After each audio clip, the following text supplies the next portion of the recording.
प्रभाव है वो ना चाहते हुए भी आज प्रताप भानु को क्या कर देता है, प्रभावित कर देता है। और वह जो है क्यों हो रहा है, तो बात यहाँ पर संत और असंत की भी आती है, बात यहाँ पर संत और असंत की भी आती है। वास्तव में अगर हम देखें, जिनका निर्मल चित्त होता है, कहा गया है ना, संत हृदय नवनीत समाना, संत हृदय कैसे होता है, नवनीत के समान होता है। जिनका निर्मल चित्त होता है, अगर हम ऐसे महापुरुषों का दर्शन करते हैं तो हमारा भी मन क्या हो जाता है, निर्मल हो जाता है, पवित्र हो जाता है। लेकिन यहाँ पर जो कपट मुनि है, जिन्होंने स्वयं ही कपट रूप को धारण किया है, छल कपट को धारण किया है, अगर हम ऐसे पुरुष का दर्शन करते हैं, ऐसे मुनि का दर्शन करते हैं, तो हमारे जीवन में अनायास ही, हम ना चाहे फिर भी हमारे जीवन में जो है क्या हो जाता है, तो कपट का प्रवेश हो जाता है। और यह झूठ ही प्रताप भानु के लिए क्या हो जाता है, बहुत बड़ा समस्या बन जाता है। उन्होंने सिर्फ एक ही झूठ कहा कि मैं प्रताप भानु राजा का क्या हूँ, मंत्री। यहाँ से संघ का प्रभाव, और यही सबसे बड़ी उनकी समस्या बन जाता है। इसीलिए किसी संत ने कहा है कि हमें किसी भी चीज को छोटा नहीं समझना चाहिए। हम लोग क्या कहते हैं, चलता है, छोटी सी बात है, एक बार गलती हो गया तो कोई बात नहीं, ऐसा करके उसको नजरअंदाज कर देते हैं। लेकिन देखिए प्रताप भानु के जीवन में एक ही भूल हुआ कि उन्होंने एक ही झूठ कहा, और इसीलिए कहा है कि सिर्फ एक कदम उठा था गलत राहे शौक में। किसी ने कहा है कि सिर्फ एक कदम उठा था गलत राहे शौक में, मंजिल तमाम उम्र मुझे ढूंढती रह गई। एक कदम उठा था गलत कदम, लेकिन पूरी जिंदगी जो है आज मुझे लोग ढूंढते रह गए। तो सिर्फ एक कदम के कारण से, इन सब एक छोटी सी बात के कारण से आज जो है वहां जो है कपटी मुनि के प्रपंच में पड़ जाता है। और कपटी मुनि जो है उसको जान करके, समझ कर, वो तो जानता है सब कुछ, तो वह जो है कहता है कि अब बहुत रात हो गई है, अब तुम्हें यहाँ क्या हो जाना चाहिए, ठहर जाना चाहिए। आज ये भी भाव देते हैं कि सबसे पहले जो है प्रताप भानु जो है कैसा है, तो बोलते हैं कि वो बहुत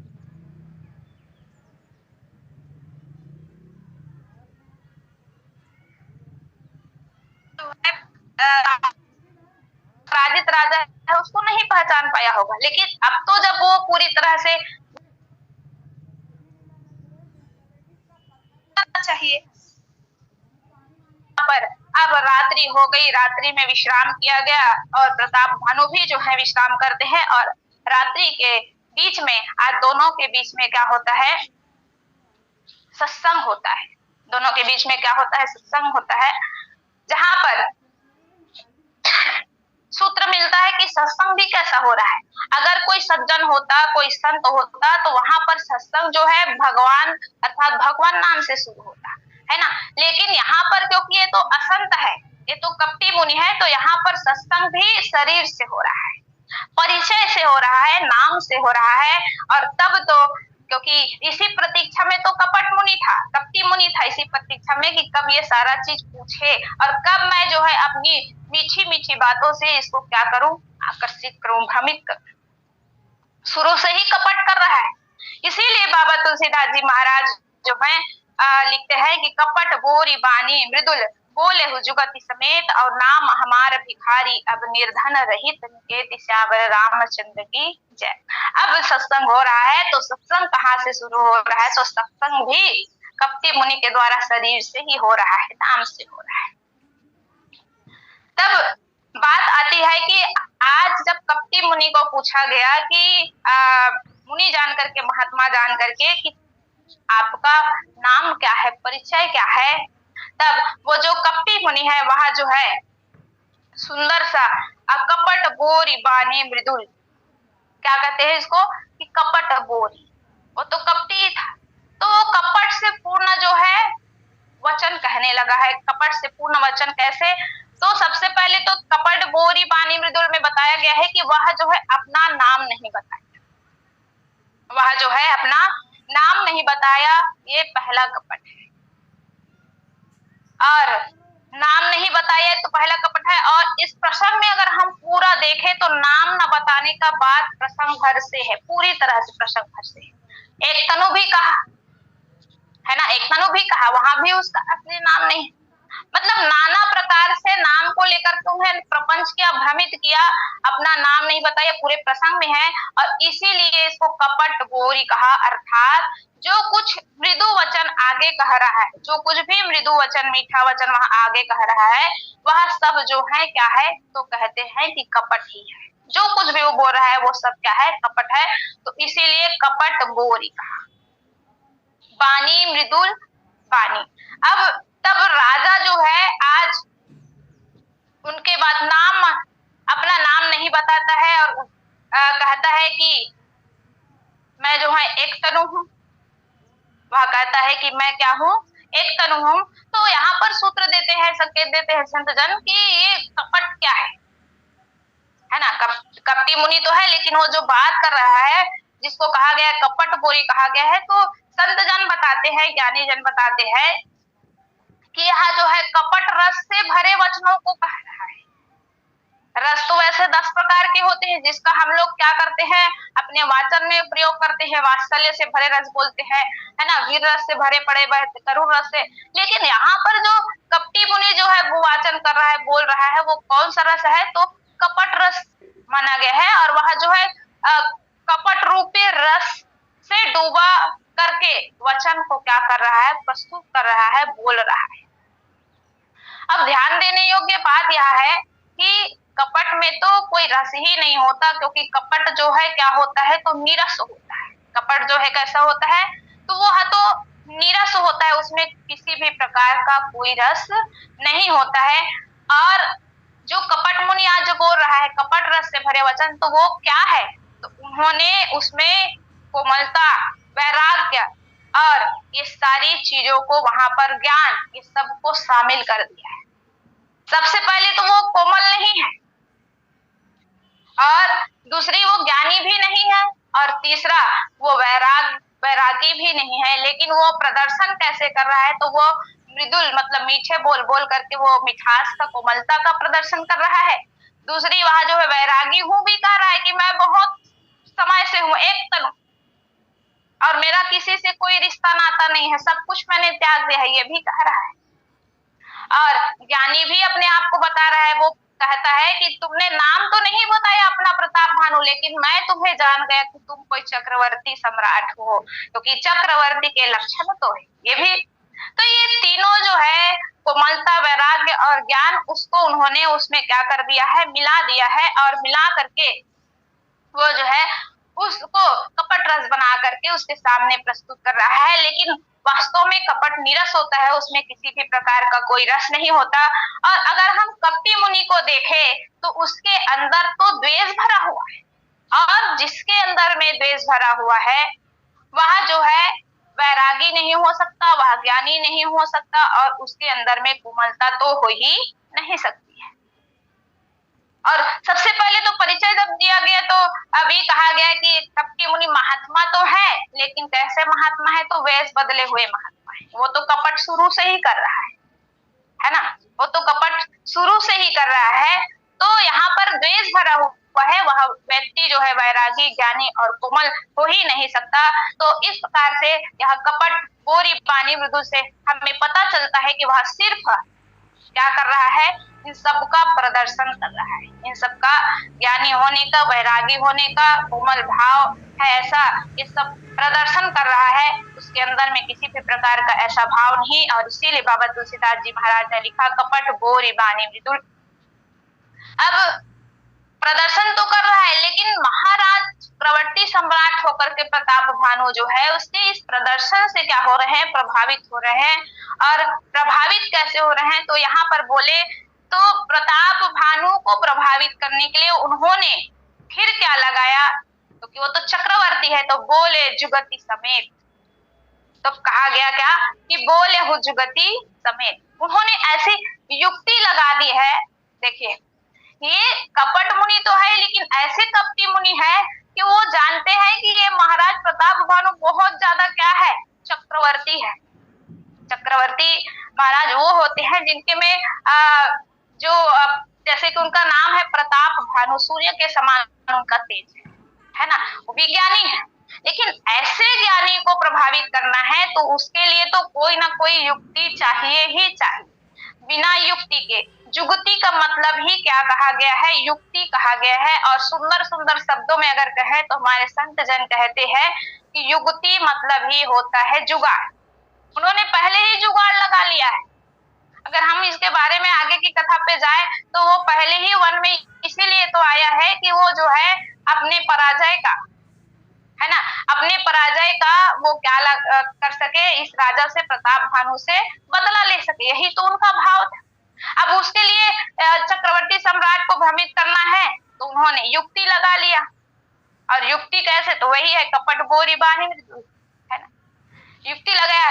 अब इस युक्ति के द्वारा, अब युक्ति कैसे लगाया जा सकता है, तो उसके लिए भी किसकी आवश्यकता होती है, तो संत ज्ञानी जन कहते हैं कि विवेक की आवश्यकता होती है। बिना विवेक के तो कोई युक्ति लगा ही नहीं सकता है। जैसे एक छोटा सा उदाहरण मैं आप सबके बीच में रखना चाहूंगी कि ग्रामीण क्षेत्र में बड़ा सा पत्थर का बना हुआ, छत्तीसगढ़ी में जिसको कहते हैं कोटना, हमारे गुरु देव जी के द्वारा हमने सुना हुआ है, एक कोटना लेते हैं, बड़ा सा पत्थर का बना है, तो उसको दो जने व्यक्ति भी आ करके अगर कहे हाथ से चलो भैया उसको निकालेंगे, उसको दूसरे जगह लेके जाना है, तो उसके लिए क्या करना पड़ेगा, हम जुगाड़ करेंगे। क्या करेंगे, जुगाड़ करेंगे।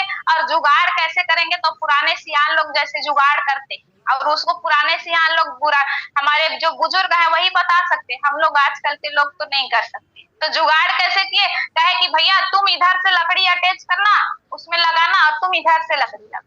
दोनों जने जब लगाएंगे तो वो कोटना जो है, पत्थर का बड़ा सा कोटना, वो पलट जाएगा और दूसरे स्थान उसको लेके जा सकते हैं। देखो कैसे जुगाड़ लगाया है नहीं। हमन ला अगर कहीं नहीं चलो तेरे पत्थर धर के दे कर ले, ओदे कर ले, तो हमन पहली नहीं सकन, हमन नहीं कर सकन, बस कोई और रास्ता नहीं है, युक्ति भी नहीं लगा सकते। क्योंकि संत जन तो यही कहते हैं ना कि युक्ति अगर लगाना है तो उसके लिए भी क्या करना पड़ेगा, विवेक लगाना पड़ेगा। आज विवेक के कारण से युक्ति लगा करके उस बड़े से पत्थर को हम यहाँ से वहां हटा देते हैं। तो यहाँ पर भी कहा गया है कि बोले जुगति समेत, तो आज प्रताप भानु जो है युक्ति लगा करके, आज जुगाड़ करके, आज सुंदर कठिन से कठिन काम को महाराज प्रताप भानु जैसे चक्रवर्ती को आज भ्रमित कर देते हैं, अपने भ्रम से आकर्षित करके, अपने रूप से, अपने वेश के द्वारा, अपने वचनों से आकर्षित करके। तो आज अब एक और चीज देखे, चलिए ठीक है, विवेक लगा करके प्रताप भानु को भ्रमित किया गया कपटी मुनि के द्वारा, लेकिन प्रताप भानु के बारे में भी थोड़ा चिंतन करेंगे तो प्रताप भानु तो एक चक्रवर्ती सम्राट है, और चक्रवर्ती सम्राट के बारे में कहा जाता है कि वो तो बहुत मतलब उनका तेज था, उनका प्रकाश था, लेकिन फिर भी वो भ्रमित हो गए। तो कहीं ना कहीं प्रताप भानु के जीवन में भी कुछ न कुछ कमी थी, इसी कारण से वह भी भ्रमित हो गए। तो सबसे पहले तो संत जन कहते हैं कि वह जो है लोभ के कारण ऐसा हुआ है, लोभ के आ जाने से उनके जीवन में ऐसा हुआ। दूसरा भाव देते हैं कि महत्वाकांक्षी होने के कारण से। और तीसरा सुंदर सा भाव देते हैं कि जो पहले पंक्ति में प्रताप भानु की कथा में कहा गया कि वो भी अपने जितना भी कर्म है वो सब के सब को भगवान के चरणों में समर्पित कर देता था, ऐसा कहा गया है। सारे सब चीज को भगवान के चरणों में समर्पित कर देता था। लेकिन ऐसे चक्रवर्ती सम्राट जो भगवान के चरणों में सब कुछ त्याग देते थे, वो क्यों भ्रम में पड़ गए? तो कारण एक ही है संत समाज कि आज प्रताप भानु ने अपना आत्मसमर्पण नहीं किया था, उन्होंने अपने आत्मा को त्यागा, अपने आत्मा को समर्पित नहीं किया था भगवान के चरणों में। अगर उन्होंने अपने आत्मा को भी समर्पित कर दिया होता तो आज यहाँ प्रताप भानु जो है छोटे से कपटी मुनि के भ्रम में नहीं पड़ती।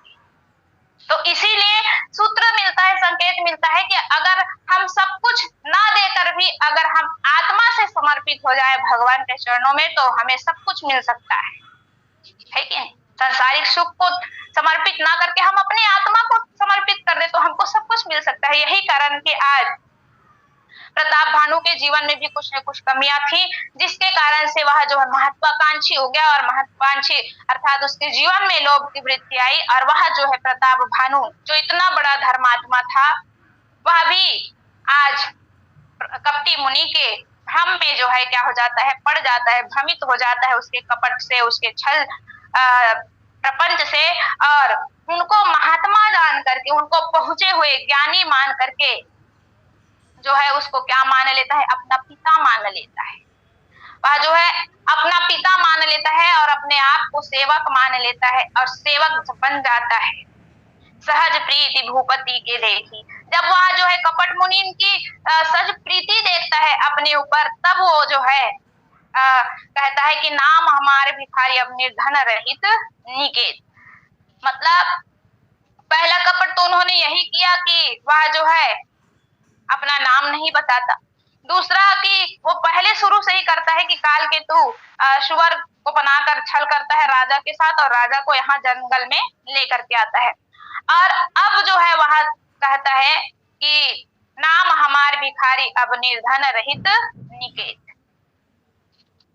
तो इसे पहले थोड़ा सा और चर्चा करते हैं कि चक्रवर्ती सम्राट के बारे में चिंतन करते हैं कि चक्रवर्ती सम्राट को कहा गया है कि चक्रवर्ती सम्राट वही होते हैं जो किसी के पास मांगने नहीं जाते, उनके जीवन में मांगने का भाव नहीं होता है। और ये मानस में ही पता चलता है, जैसे महाराज दशरथ वो भी चक्रवर्ती सम्राट थे और वह भी मांगना नहीं जानते। और कैसे कब मांगना नहीं जानते, जब 4 उनके पुत्र थे और जब वह जो है युवा हो गए, है ना, विवाह के योग्य हो गए, तब उनको चिंता सताने लगी। देखिए चक्रवर्ती सम्राट को किसी और चीज के लिए चिंता नहीं सताई, लेकिन उनको मांगने की जब बारी आई तब चिंता सताने लगा, और जब चिंता सताया तब फिर चिंता करने लगे कि मुझे तो मांगना नहीं है और अब मांगने की बारी आ रही। तब जितनी भी घटनाएं हुई, विश्वामित्र जी महाराज पहुंचे आज अयोध्या में, है ना, राम लक्ष्मण को यज्ञ की सुरक्षा के लिए मांगने के लिए, तो जितनी भी घटनाएं हुए वो सहज होने लगी, क्योंकि चक्रवर्ती सम्राट की प्रक्रिया यही है कि वो मांगना नहीं जानते। और सारी जो क्रियाएं हो रही है वो किसके किसके प्रावधान से हो रही है, तो इसमें विश्वामित्र जी महाराज है, उसमें शंकर जी है, उसमें नारद जी महाराज की कृपा है, स्वयं माँ श्री सीता जी भी उसमें कृपा करती है। और इन चारों के माध्यम से विश्वामित्र जी महाराज जो है आज अयोध्या में राम लक्ष्मण को यज्ञ की रक्षा के लिए मांगने आते हैं। और वैसे तो दशरथ जी महाराज बार बार क्या करते हैं, मना ही करते हैं, लेकिन वहां पर वशिष्ठ जी महाराज जैसे संत होते हैं और वह जो है समझाने लगते हैं कि वशिष्ठ बहुविधि समझावा, तब वशिष्ठ बहुविधि समझावा। बहुत ही हास्यप्रद व्यंग भी है यहाँ पर। एक बातो जी की कहा गया कि 2 भाव हैं इसके, जब वशिष्ठ बहुविधि समझाया, बहुत प्रकार से वशिष्ठ जी महाराज जो है समझाते हैं, तब वह राम लक्ष्मण को देते हैं। और एक दूसरा भाव ये भी है जिसको गुरुदेव बताते हैं कि वो जो है बहू लाने की विधि को भी बताते हैं कि चक्रवर्ती सम्राट हो, तुम्हारी मांगने की तो क्रिया है ही नहीं, तुम ये जो हो रहा है ये सारा क्रिया वो तो बहू लाने की प्रक्रिया हो रही है, अपने आप बहुएं आ जाएंगी। तो इस प्रकार से भाव देते हैं। तो यह चक्रवर्ती सम्राट दशरथ जी महाराज जिनके जीवन में मांगने की क्रिया नहीं होती। और प्रताप भानु भी कैसे हैं, तो चक्रवर्ती सम्राट हैं, लेकिन आज प्रताप भानु कैसे कर रहे हैं, तो वह जो है उनकी सहज प्रीति भूपति के देखी, जब उनकी प्रीति को देखते हैं तो वह जो है प्रताप भानु अपने आप को सेवक मान लेता है और उनको पिता मान लेता है। और जब पिता मान लेता है तब यहाँ पर उनकी प्रीति को देख करके कौन, कपटी मुनि जो है आज उनका परीक्षा लेना शुरू कर देते हैं कि वास्तव में इनकी प्रीति प्रतीति, प्रीति मतलब प्रेम और विश्वास कैसा है। कहीं मैं तो कपट कर ही रहा हूँ, देखो कपटी मुनि भी जानते हैं कि मैं तो कपट कर ही रहा हूँ, मेरे अंदर तो द्वेष है। मैं उन्होंने वेश बदला क्यों है, तो वो सम्मान पाने के लिए वेश बदले हुए हैं और वो कह रहे कि मैंने तो कपट कर ही रहा हूँ, लेकिन कहीं इनके प्रेम और इनके विश्वास में भी तो कपट नहीं है, कहीं ये राजा भी तो मेरे साथ कपट नहीं कर रहा है। असंत जो होते हैं ये भाव का भी प्रदर्शन करते हैं, क्योंकि संग का प्रभाव कैसे एक के ऊपर नहीं पड़ता, संग का प्रभाव दोनों के ऊपर पड़ता है। जब प्रताप भानु उनके पास गए तो वो भी उनके संग से प्रभावित होकर के कपट करने लगे, लेकिन आज कपट मुनि भी कपटी होकर के सामने वालों को भी कपट साबित करना चाहते हैं। देखिए ये भी चाहते हैं कि मैं तो कपटी हूँ ही, कहीं ये सामने वाला व्यक्ति भी तो कपट नहीं कर रहा है। देखिए भाव वैसे है, मतलब अपने आप जो जैसा रहता व्यक्ति की सोच भी वैसे ही रहती। उसमें कोई फेरबदल नहीं हो सकता। इसलिए ये भी सोच रहे हैं कि कहीं मेरे साथ भी तो कपट नहीं हो रहा है, तो अब क्या किया जाए। तो प्रीति प्रति प्रीति मतलब प्रेम और विश्वास, ये दोनों की परीक्षा। और वैसे प्रताप भानु तो सेवक बन ही गए हैं, महात्मा जान करके, उनके सुंदर वेश को देख करके, है ना, जिसको यहाँ पे कहा भी गया है कि उनका जब वेश देखे तो वहां जो है वेश से, आज उनके वेश से प्रभावित होकर उनको महाज्ञानी मतलब महात्मा जान गए, अपना गुरु बना लिए। बताइए, अपना गुरु बना लिए। तो इस प्रकार से उनकी परीक्षा होने लगी, और परीक्षा में प्रताप भानु जो है पूरी तरह से क्या हो गए, उत्तीर्ण हो गए, मतलब पास हो गए परीक्षा। सर्वस्व समर्पण कर दिया, सब कुछ समर्पण कर दिया। आज भ्रम में पड़ करके कपटी मुनि के चरणों में गुरु मान लिए, और गुरु ऐसे माने कि यहाँ पर ये भी कहा गया है कि अपने जो गुरु थे, जो उनके गुरु थे, वो राजा तो थे, है ना, तो अपना जो पुरोहित थे उनको भी उन्होंने आज क्या कर दिया, उनको भी पुरोहित का अपहरण करवा दिया। इतना मतलब समर्पित भाव किसके जीवन में आ गया, प्रताप भानु के जीवन में। अपने गुरु को उन्होंने अपने पुरोहित को अपहरण करवा दिया, कपटी मुनि के भ्रम में आकर, है कि। जबकि यहाँ पे बताया गया है कि नाम हमार भिखारी, अब इस पर थोड़ा चर्चा हो जाए। नाम हमार भिखारी, आज कपटी मुनि कहता है कि